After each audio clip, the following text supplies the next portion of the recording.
With uncertainty looming over the US presidential poll results and a Trump administration waiting for excuses to take drastic actions against the paper dragon, the Chinese People's Liberation Army has chickened out of the 5 months-long military standoff with India in the eastern Ladakh sector. As per news agency ANI, sources say that India and China have agreed upon a three-step disengagement plan wherein troops will move back to the pre-standoff positions and restore status quo ante.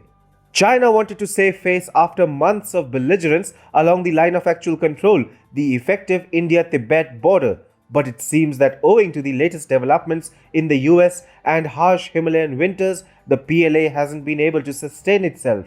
There are three clear reasons behind the sudden disengagement from China in eastern Ladakh. Firstly, Beijing knows that Trump is angry and irritated over the recent US presidential polls that were marred by voter fraud allegations. He is much more inclined to punish China right now. Within China, US Defense Secretary Mark Esper's exit has triggered worries about the increasing risk of accidental conflicts and hardline action by the Pentagon against the paper dragon.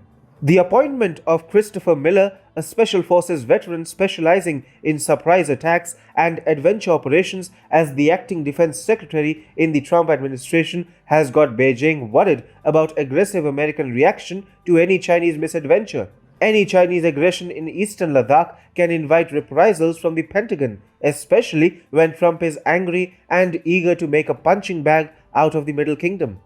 Secondly, even if Biden is able to overcome the legal challenge to his so-called election as the next US president, Xi Jinping would want to start on a clean slate.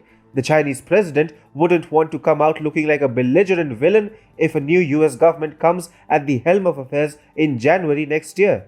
It is in China's best interest to behave regardless of the man sitting in White House. And finally, Ladakh winters are making it too hard for unacclimatized mainland Chinese soldiers to sustain themselves.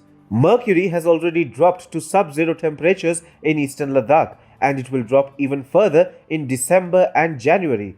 Reports of the PLA evacuating its cold casualties are already becoming too embarrassing for Beijing, and therefore China has decided to backtrack on its belligerence in Ladakh. The eastern Ladakh standoff might end very soon, and as expected, the paper dragon will go back with a bloody nose.